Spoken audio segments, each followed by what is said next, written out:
بندہ ہمیشہ ادائے نوافل کے ذریعہ میری نزدیکی چاہتا ہے، یہاں تک کہ میں اسے اپنا محبوب بنا لیتا ہوں۔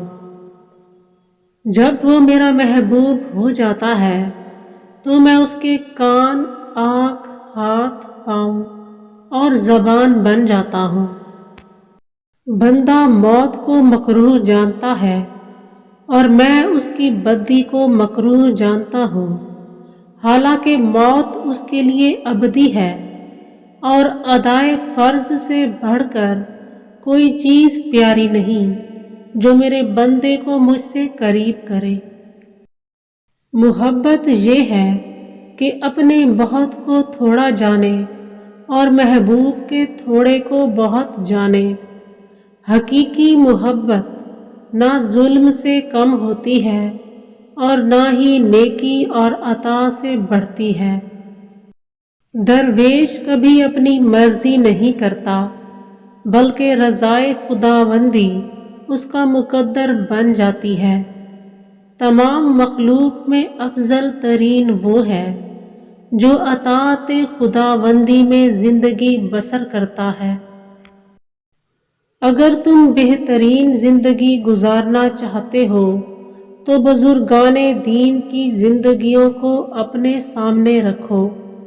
برائیوں سے جتنی جلدی ہو سکے توبہ کرو، اور جو اپنے اعمال کے نتیجے میں بدنام ہوئے ان سے سبق سیکھو اور اپنی نیکیوں کو پوشیدہ رکھو۔ جس انسان کے دل میں عشق نہیں وہ انسان دراصل پتھر کا مجسمہ ہے، اور جس قوم میں عشق نہیں وہ قوم دراصل راکھ کا ڈھیر ہے۔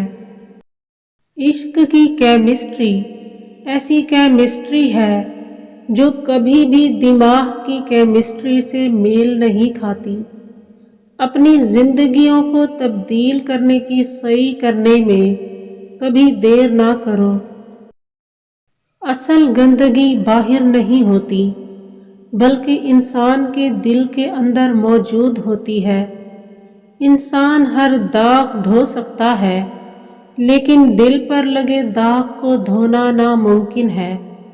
اللہ تعالیٰ کسی خاص جگہ، مسجد، مندر یا چرچ تک محدود نہیں بلکہ خدا ہر شے میں موجود ہے، جبکہ خدا کو تلاش کرنے کی صحیح جگہ دراصل سچے عاشق کا دل ہے۔